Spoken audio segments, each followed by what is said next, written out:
Next, extraordinary words. Today is the 30th session. We will cover the final section on the Great Perfection, which is planting positive karmic imprints of the Great Perfection. You should exert your utmost effort to plant the imprints of the Great Perfection. How do we plant them? By receiving empowerments and practicing a little Dharma. Then, you can also wear liberation by wearing on your body and frequently recite some mantras.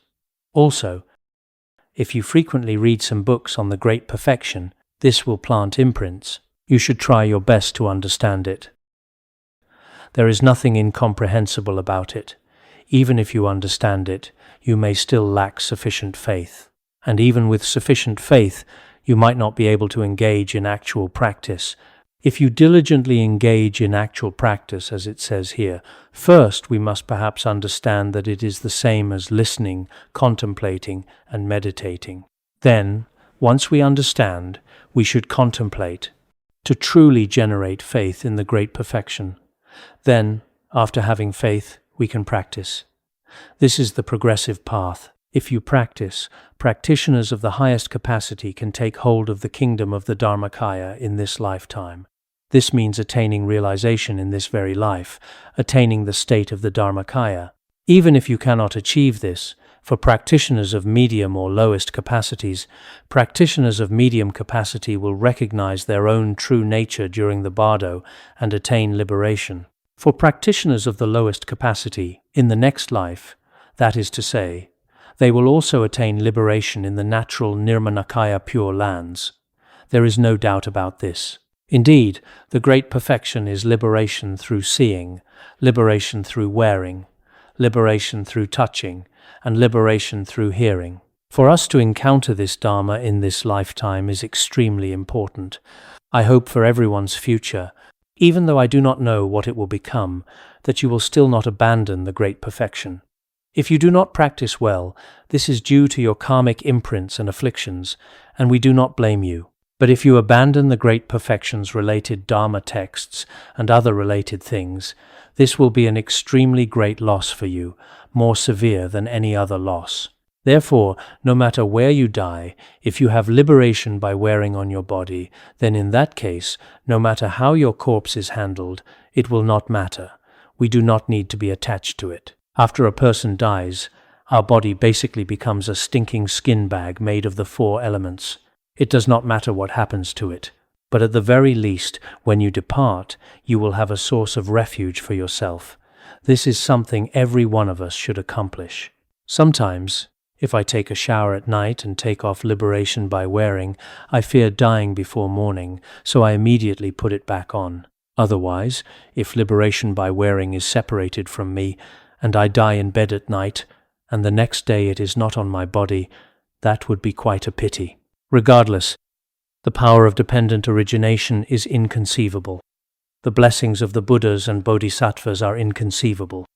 Therefore, we should ourselves wear liberation by wearing. At least, everyone seated here this year has this karmic connection. There is no need to tell many people about it.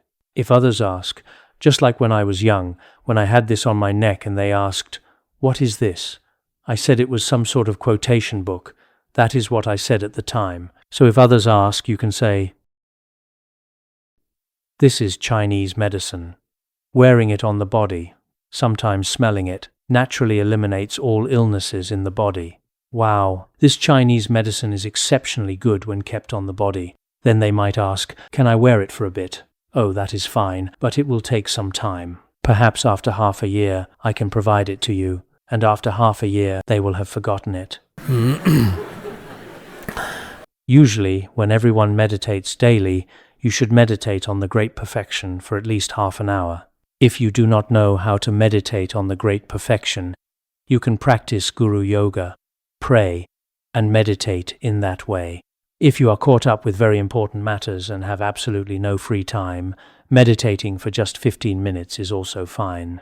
You see, His Holiness's perspective is like this.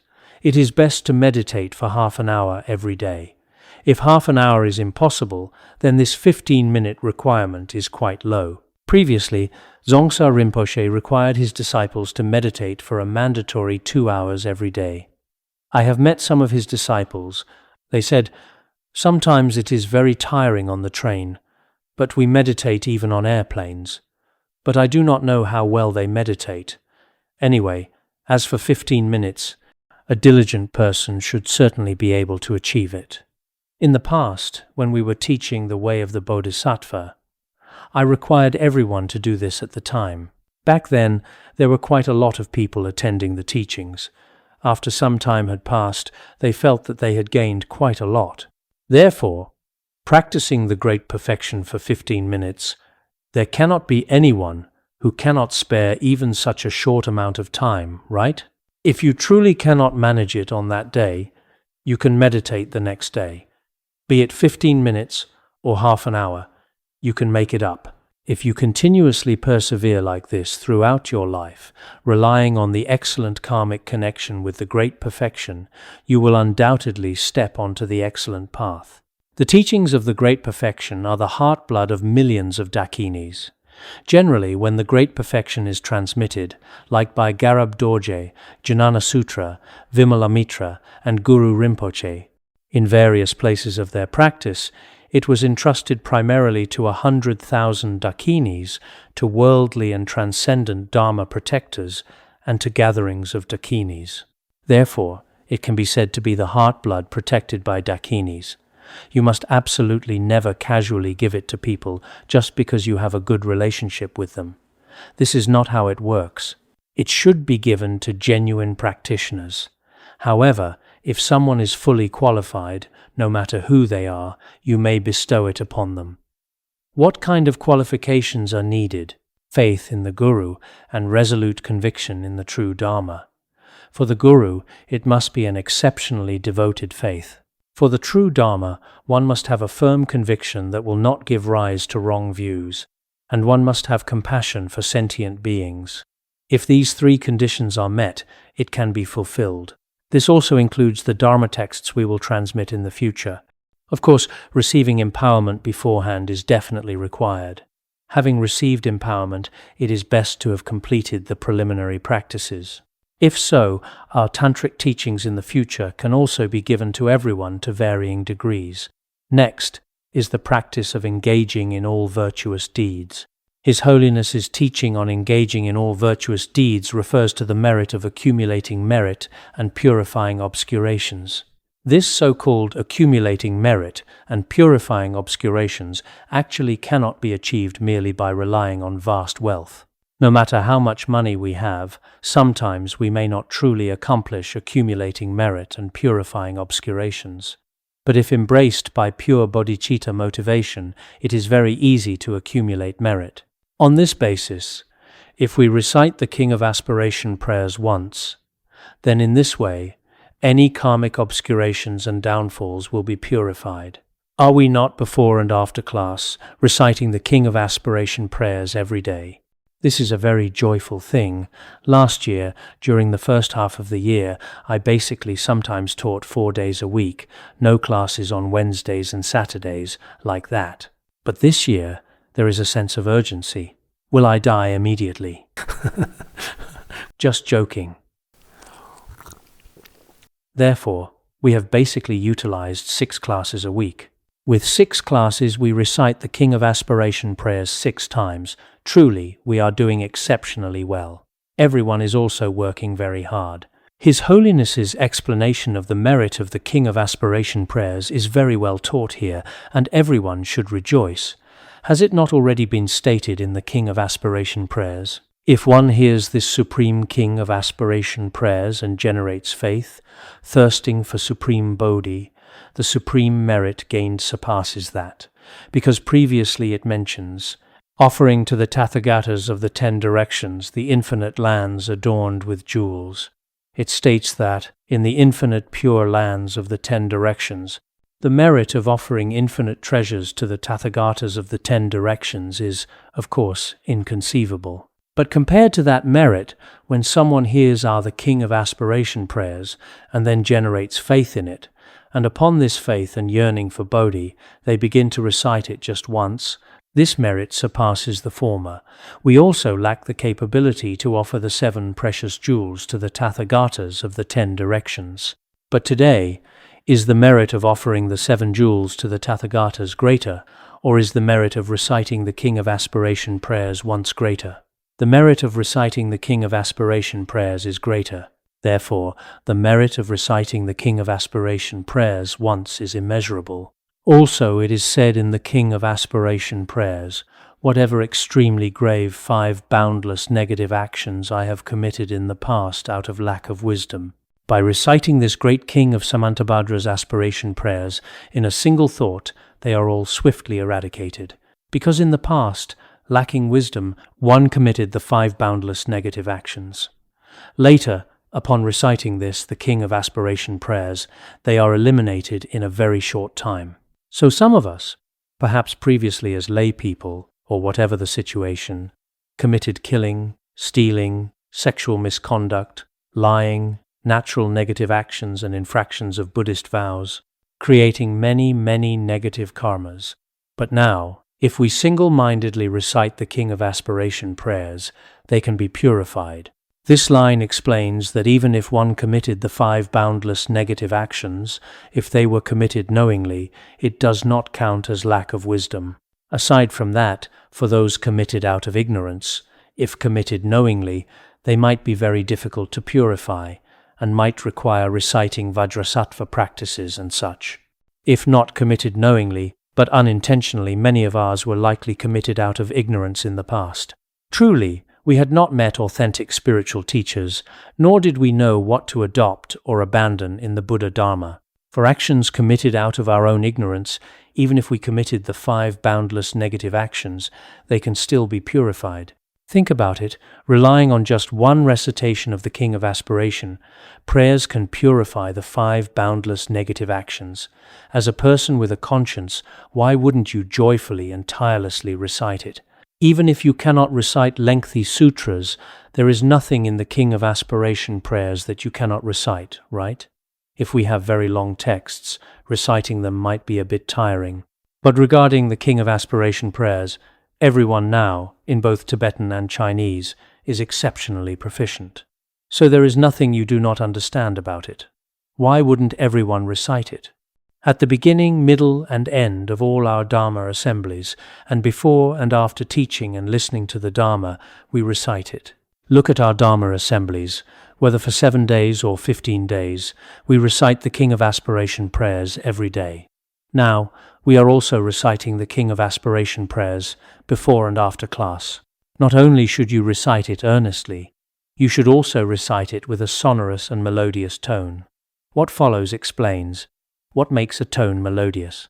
Because of the karma from past lives, although some people have pleasant voices, some have created virtuous karma by offering musical instruments in front of the 3 jewels, and thus their voices are more pleasant to hear. Some people's voices are not so pleasant to hear, I don't know who, but it does not necessarily have to be pleasant. Right, as long as you have a devoted heart, if you offer praise to the Buddhas and Bodhisattvas with a pure heart, you will receive the same merit.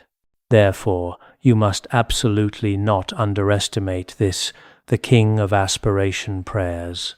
During recitation, starting from the verses of the 8 noble auspicious ones, everyone should gather in the assembly, from the 7-branch offering all the way to taking the Bodhisattva vows. Our recitation before and after is based on the previous lineages of Mipam Rinpoche and Patrul Rinpoche, Khenpo Kunpal, and His Holiness.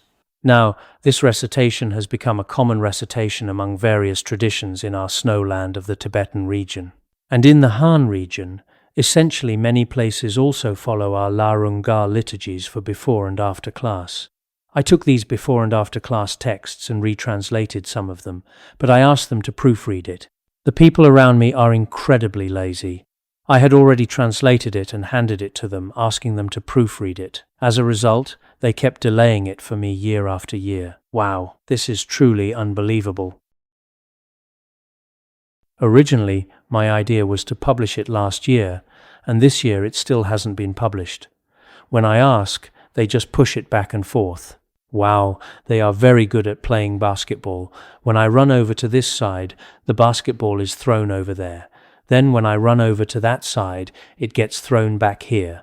The Tibetan nuns nowadays, too, are generally very skilled at dodging responsibilities like playing basketball.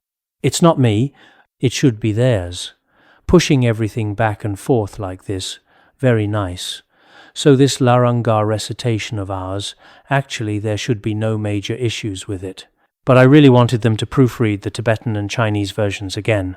As a result, several of them, including those from the dictionary team, they might say, "Sometimes we send it to you, and you ignore us. But they send one word a day, I can't even be bothered to respond." Having no efficiency is not good. The King of Aspiration Prayers is excellent, but for our proofreading, we will see what works best. If, with a pure motivation, one generates the supreme bodhicitta in our recitation before and after, is there not the taking of the bodhisattva vows beforehand? At this time, engaging in pure recitation and generating bodhicitta, then your title becomes a bodhisattva. In reality, you also become a child of the Buddhas, just as it is said in the way of the bodhisattva. When miserable beings bound in the prison of cyclic existence generate bodhicitta, they are instantly renowned as children of the Sugatas and become worthy of reverence by gods and men of the world.